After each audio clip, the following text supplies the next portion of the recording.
नमस्कार दोस्तों, welcome to Ramesh academy. स्वागत है आपका हमारे चैनल पे। आइए शुरू करते हैं आज का हम लोग ये वीडियो।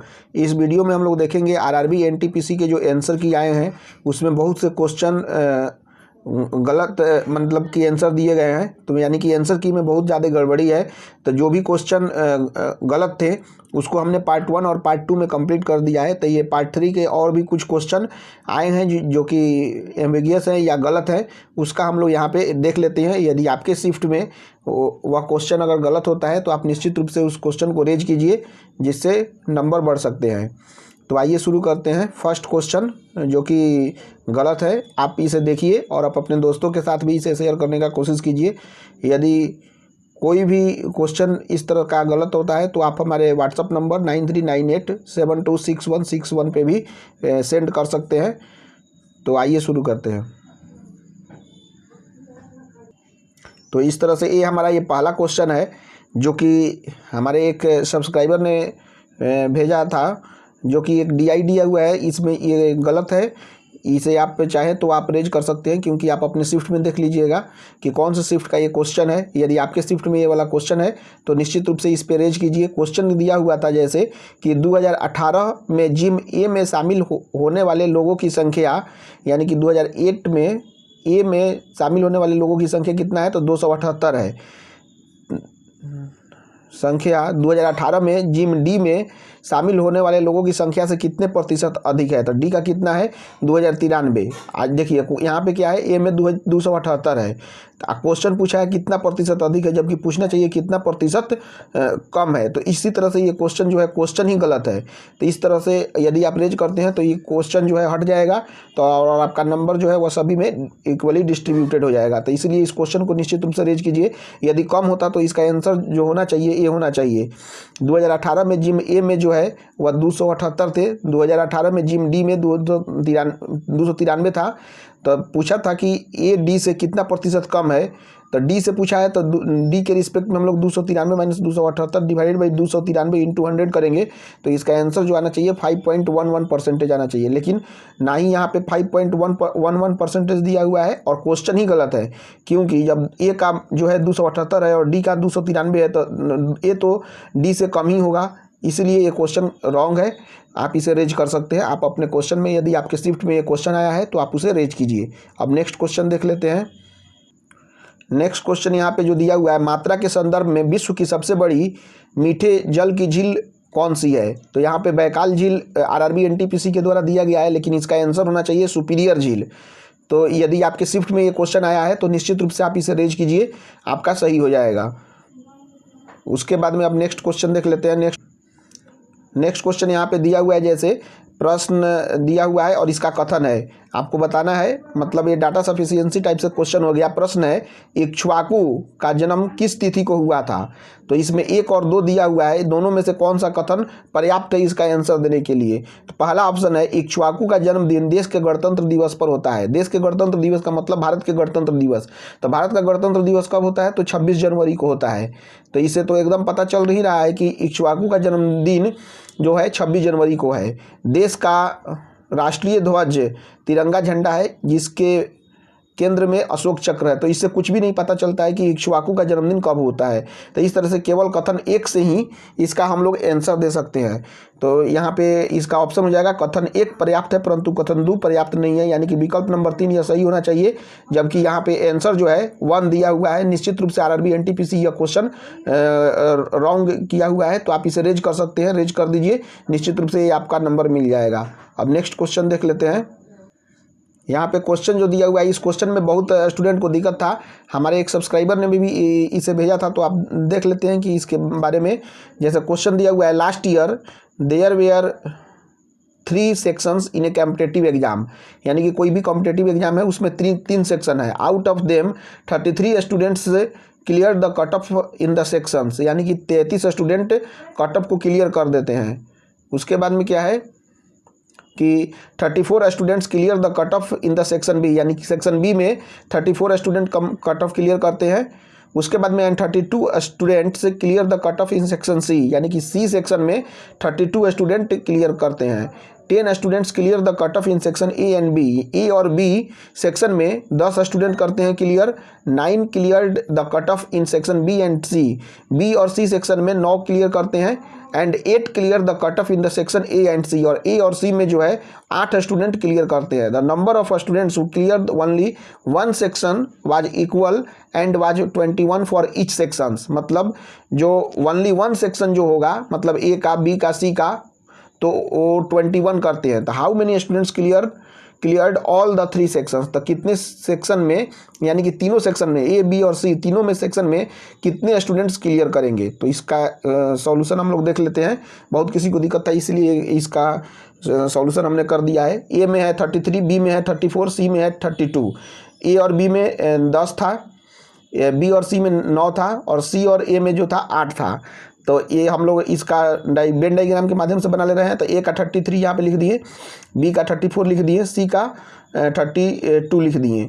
ए और बी का जैसे कि हमने यहाँ पे बनाया है, ए और बी का हो जाएगा आपका 10, बी और सी का जो हो जाएगा वह कितना हो जाएगा, 9 हो जाएगा, और सी और ए का 8 हो जाएगा। हाँ, और हमको निकालना क्या है, ए बी और सी का निकालना है कि कितना होगा। तो यहाँ पे देखिए ओनली ए का कितना हो जाएगा, यानी कि 33 तो टोटल है, और ए और बी मिल के कितना है, तो 10 प्लस ए और सी, ए वाला पार्ट और ए वाला पार्ट, ए वाला पार्ट और ए वाला पार्ट को हम लोग जोड़ेंगे तो यानी कि 10 प्लस 8 है, यानी कि 33 माइनस 18 इक्वल टू 15 हो जाएगा। उसी तरह से ओनली बी निकालेंगे तो बी का कितना है 34 माइनस, बी का 34 है तो यहाँ से 9 निकालेंगे, 10 निकालेंगे, यानी कि 10 प्लस 9, 34 माइनस 9 इक्वल टू 15। उसी तरह से ओनली सी का निकालेंगे, यानी कि सी का कितना है 32 माइनस 9 प्लस 8 इक्वल टू हो जाएगा 32 माइनस 17 इक्वल टू 15 हो जाएगा। इस तरह से ओनली बी, ओनली सी का 15 आ जा रहा है। तो इस तरह से हम लोग देख लेते हैं कि 15 आने के बाद में, और 22 जो दिया हुआ है ओनली का, तो ओनली 3 सेक्शंस का कितना हो जाएगा, 22 माइनस 15 इक्वल टू 6। इसका सही आंसर जो हो जाएगा वह कितना हो जाएगा, तो 6 इसका सही आंसर हो जाएगा। और 6 ही ऑप्शन में दिया हुआ है और 6 ही सही है। बहुत लोगों को डाउट हो रहा था इसमें, तो इसलिए, लेकिन इसका आंसर जो सही है इस पर कोई भी रेज नहीं करेगा, ज़्यादा अच्छा रहेगा। उसके बाद में नेक्स्ट क्वेश्चन देख लेते हैं। नेक्स्ट क्वेश्चन है आपका, ये ऑप्शन को चूज करना है। स्टेटमेंट और कंक्लूजन दिया हुआ है। स्टेटमेंट क्या है कि MS. Dhoni is a popular cricketer. दूसरा स्टेटमेंट है all cricketers are fit and healthy. और तीसरा ऑप्शन है आपका MS. Dhoni earns a handsome amount every year through advertisements of various products. इस पे भी बहुत लोगों का डाउट था, इसीलिए हमको ये क्वेश्चन लेना पड़ा। पहला कंक्लूजन क्या है, ऑल पॉपुलर क्रिकेटर्स अर्न ए हैंडसम अमाउंट थ्रू एडवर्टीजमेंट। ये कोई ज़रूरी नहीं है, इसलिए ये ऑप्शन फॉलो नहीं करेगा।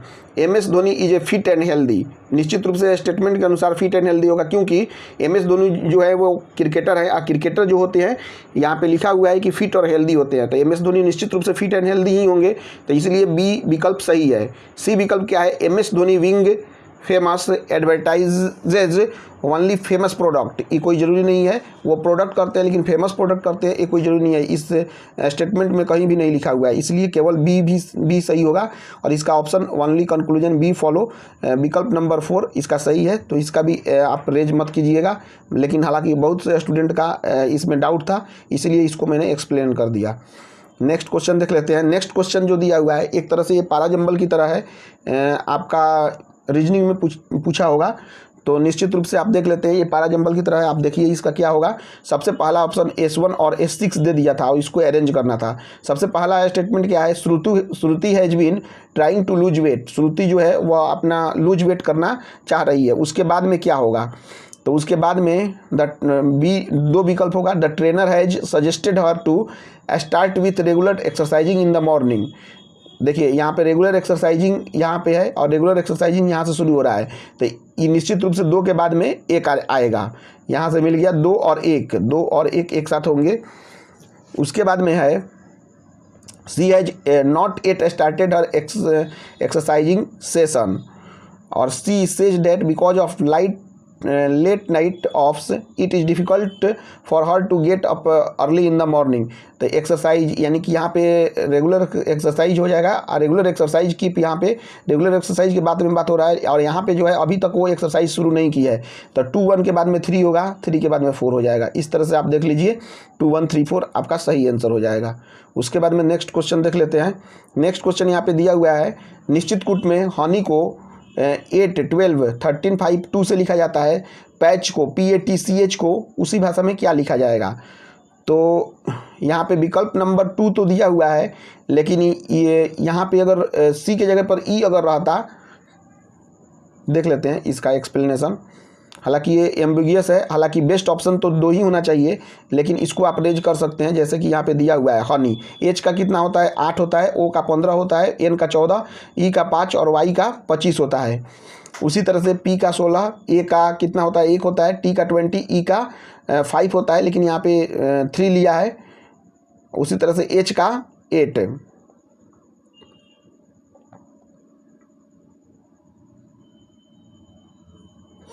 तो यहाँ पे क्या होगा, यहाँ पे 8 का 8, यानी कि H का जो है चेंज नहीं हो रहा है। तो उसी तरह से H का यहाँ पे भी नहीं चेंज होगा, 8 का 8 ही होगा। E का भी नहीं चेंज हो रहा है, लेकिन 5 लिखा हुआ है यहाँ पे, 3 के जगह पर 5 होना चाहिए। ठीक है। उसके बाद में O का क्या है 15 + 12 27 हो जा रहा है, N का 14 + 13 = 27 हो जा रहा है। ठीक है। तो यहाँ पे भी उसी तरह से 16 + 11 P का कितना हो जाएगा 27 हो जाएगा। तो 1 है, 1 का तो 1 ही रह जाएगा, 20 + 7 = 27 हो जाएगा।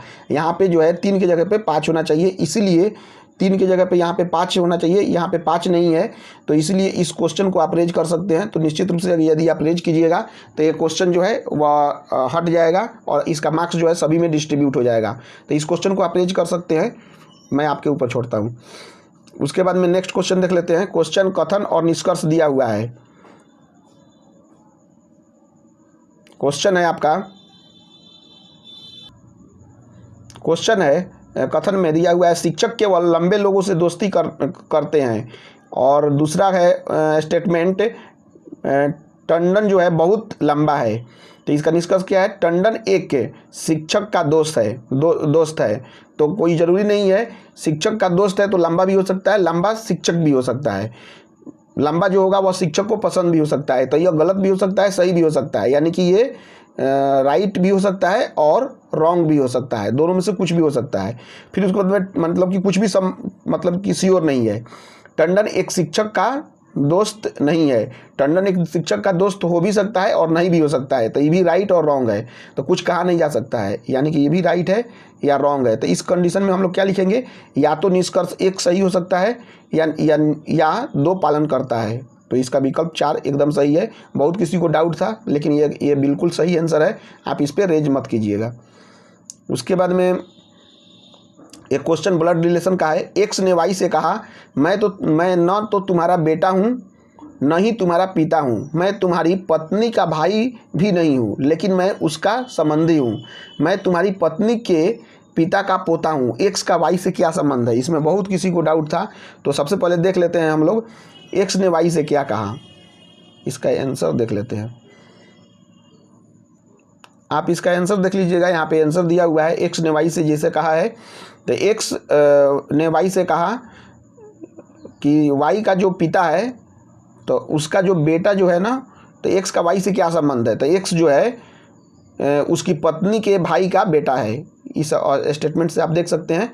तो इस तरह से जो ऑप्शन जो दिया हुआ था विकल्प नंबर 2 वह सही है। आप इस पर रेज मत कीजिएगा, नहीं तो ये गलत हो जाए।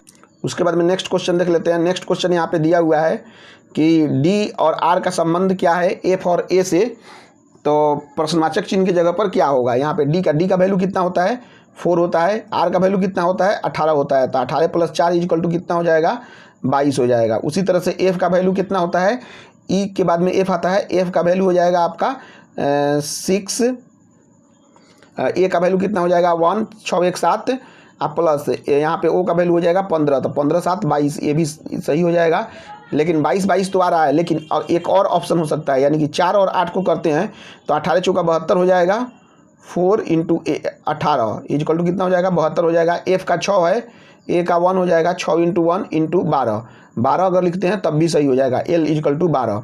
तो इस आधार पर यदि कोई व्यक्ति यदि 2 भी लिखे होंगे, एल भी लिखे होंगे, तो आप इस क्वेश्चन को जरूर रेज कीजिए, आपका नंबर जरूर मिल जाएगा, या क्वेश्चन को एम्बिगियस होने के कारण इसको हटा दिया जाएगा। नेक्स्ट क्वेश्चन देख लेते हैं। यहाँ पे क्वेश्चन दिया हुआ है कि विशिष्ट कूट भाषा में इसको ऐसे लिखा जाता है, तो इसको कैसे लिखा जाएगा। तो यहाँ पे MON 1 to 3 मान लेते हैं, तो यहाँ पे 3 to 1 हो गया है, यानी कि NMO हो गया है। इसका हम लोग एक्सप्लेनेशन देख लेते हैं।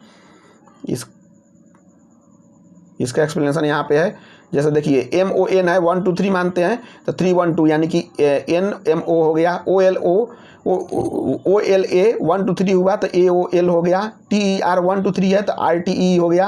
ALS 1 to 3 है तो SAL हो गया। उसी तरह से ABC SEA DAB RAS दिया हुआ था, तो 1 to 3 है तो 3 1 2 हो जाएगा, यानी कि RAB। ACA है तो 1 to 3 तो 3 1 2 AAC हो जाएगा। DAB 1 to 3 है तो 3 1 2 यानी कि BAD हो जाए BDA हो जाएगा। RAS 1 to 3 तो 3 1 2 में SRA हो जाएगा। तो विकल्प नंबर 4 यह बिल्कुल सही है। विकल्प नंबर 4 आप जो है इसका रेज मत कीजिएगा, क्योंकि ये बहुत लड़कों का डाउट था, इसलिए मुझे ये करना पड़ा। उसके बाद में ये क्वेश्चन है, ये क्वेश्चन बहुत ही मतलब टिपिकल टाइप से था, जो कि स्टूडेंट को दिक्कत भी है। हमारे एक सब्सक्राइबर हैं, उन्होंने भेजा था, तो आप देख लीजिए। इसमें क्वेश्चन दिया हुआ है। सबसे पहले जो है इसको हम लोग एक्सप्लेन कर लेते हैं। हाँ, जैसे कि यहाँ पे दिया हुआ है, एस को जो है वह डॉलर अंडरस्कोर से किया हुआ है, 2 अंडरस्कोर को हैश से किया हुआ है, और एस अंडरस्कोर पूछा हुआ है। तो देखिए एस का जो वैल्यू है वह तो डबल अंडरस्कोर है, और एक अंडरस्कोर दिया ही है। तो ये और देखिए 2 अंडरस्कोर का वैल्यू कितना है आपका,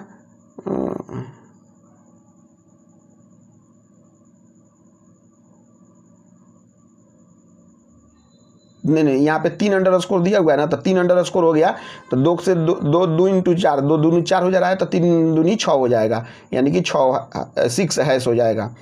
यानी कि देखिए एस का वैल्यू 2 अंडरस्कोर है, तो एस का वैल्यू यहाँ पे 2 अंडरस्कोर हो गया, 1 अंडरस्कोर यहाँ पे आ गया, 2 अंडरस्कोर 2 से 2 दूनी 4, यानी कि 4 हैश हो जा रहा है, तो इसीलिए 3 है, तो 3 दूनी 6 हो जाएगा, यानी कि यहाँ पे 2 होना चाहिए, तो 3 दूनी 6 हो जाएगा, 6 हैश हो जाएगा। तो यह बिल्कुल भी सही था। इसको आप रेज ना कीजिएगा, क्योंकि बहुत लोग इससे बोल रहे थे रेज करने के लिए, आप इसे रेज नहीं कीजिएगा। अब हम लोग नेक्स्ट क्वेश्चन देख। ये क्वेश्चन दिया हुआ है, इस्पात को कठोरीकृत करने के लिए किस रासायनिक तत्व की आवश्यकता होती है। तो इसका आंसर जो RRB NTPC के द्वारा दिया गया है मैग्नीज, लेकिन कहीं कहीं निकेल, वेनेडियम और क्रोमियम भी होता है। तो ये तो एम्बिगियस हो गया, चारों में से कोई भी हो सकता है, इसीलिए आप इसे रेज कीजिए, निश्चित रूप से ये क्वेश्चन हट जाएगा और आपको निश्चित रूप से मार्क्स मिलेंगे। नेक्स्ट है question, RISAT radar imaging satellite का प्रक्षेपण इनमें से किसके द्वारा किया जाता है। ऑप्शन दे दिया गया है PSLV C48, लेकिन यह निश्चित रूप से यह क्वेश्चन गलत होना चाहिए, क्योंकि RISAT जो होता है वह अलग अलग चरणों में होता है, 1 2 3 21 22 इस तरह से होता है। तो यहाँ पे स्पष्ट नहीं है, इसीलिए आप इसको रेज कर सकते हैं। रेज कीजिएगा तो इस क्वेश्चन हट जाएगा और सभी को मार्क्स डिस्ट्रीब्यूट हो जाएगा। तो निश्चित रूप से जिनका भी गलत है वो क्वेश्चन को रेज कीजिए। उसके बाद में हम लोग देख लेते, उसके बाद में एक ये सिलोजिज्म का क्वेश्चन है, तो इसे हम लोग देख लेते हैं। सिलोजिज्म का क्वेश्चन में दिया हुआ है कथन और निष्कर्ष, और इसको बताना है कौन सा सही होगा। सबसे पहला है सभी शुक्र बुध हैं, तो यहाँ पे लिख लिए हम लोगों ने क्या है कि सभी शुक्र जो है वह सभी शुक्र, यहाँ पे शुक्र हो गया तो सभी शुक्र बुध है। फिर उसके बाद में क्या हुआ है, सभी बृहस्पति शुक्र हैं, तो यहाँ पे हम लोगों ने बना लिया कि सभी बृहस्पति जो है वह शुक्र है।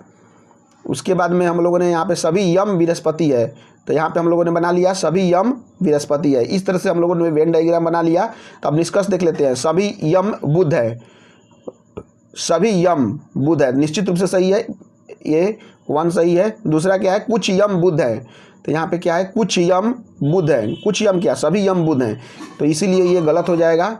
तीसरा नंबर विकल्प क्या है, तीसरा नंबर है कुछ बुध बृहस्पति हैं। क्वेश्चन क्या है, कुछ बुध बृहस्पति हैं, तो ये बिल्कुल सही है, ये 3 नंबर विकल्प सही होगा। सभी बृहस्पति बुध हैं, सभी बृहस्पति बुध हैं, ये भी सही है, यानी कि 1, 3 और 4 सही होगा। यहाँ पे कोई भी ऑप्शन नहीं दिया हुआ है इस तरह से, इसलिए आप इस क्वेश्चन को रेज कीजिए। ये क्वेश्चन गलत है, क्वेश्चन का आंसर गलत है। निश्चित रूप से इस क्वेश्चन का मार्क्स सभी किसी को मिल जाएगा, जिनके भी शिफ्ट में आया है उन्हें क्वेश्चन ये रेज करना चाहिए।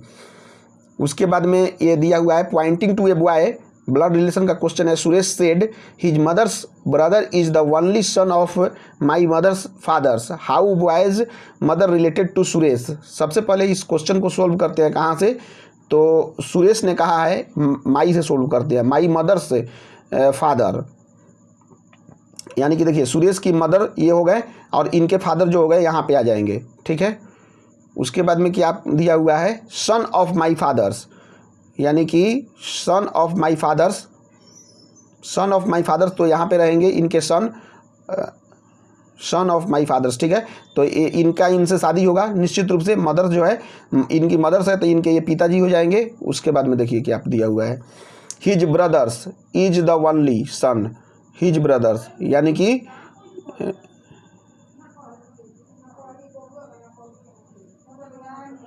हिज ब्रदर्स इज द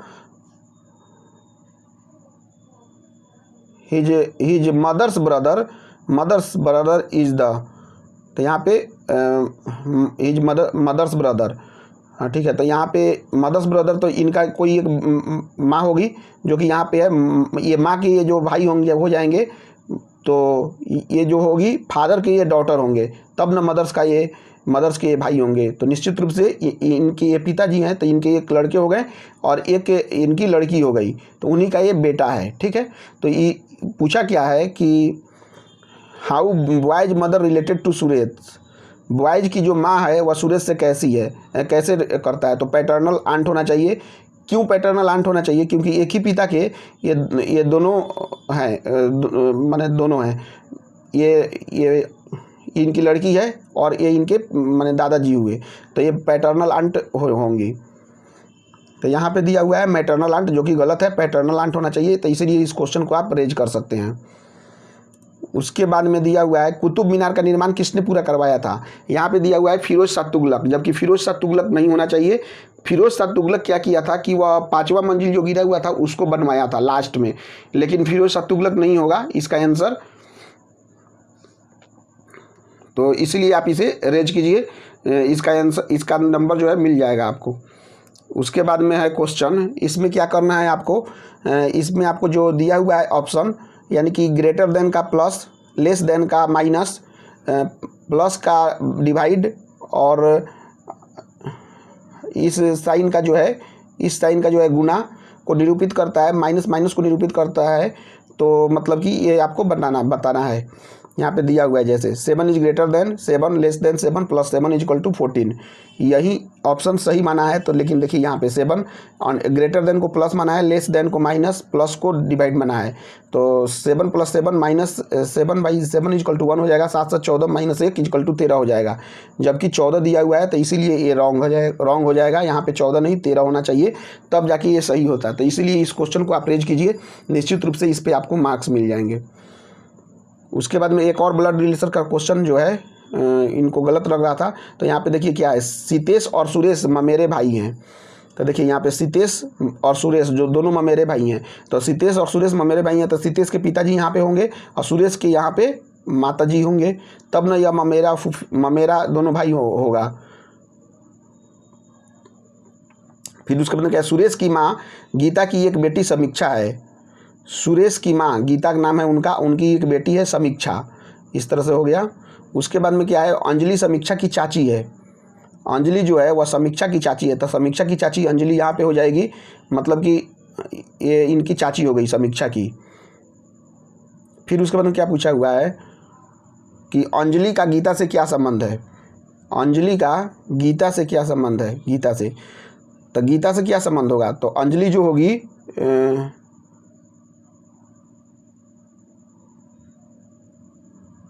दोनों जो है वह एक तरह से देवरानी जेठानी होंगी, मतलब कि इनके पति के भाई की पत्नी होगी वह। लेकिन क्वेश्चन क्या दिया है, पति की बहन, पति की बहन तो कभी नहीं हो सकता है, तो इसीलिए ये क्वेश्चन आप एम्बिगियस है, तो इसे आप रेज कर सकते हैं, निश्चित रूप से आपको मार्क्स इस पे मिलेगा। उसके बाद में इस तरह से हम लोगों ने ये सारे क्वेश्चन को देख लिया है। तो आप अपने दोस्तों के साथ इसे शेयर कीजिए। यदि हमारे चैनल को अभी तक आपने सब्सक्राइब नहीं किया है तो सब्सक्राइब कर लीजिए और सभी के साथ शेयर कीजिए। और आप बताइए कि यहाँ पे रेलवे से जितनी भी जुड़े आपको इन्फॉर्मेशन होंगे वहाँ पे मिलेंगे। आप अपने दोस्तों के साथ शेयर और सब्सक्राइब कीजिए। Thank you very much.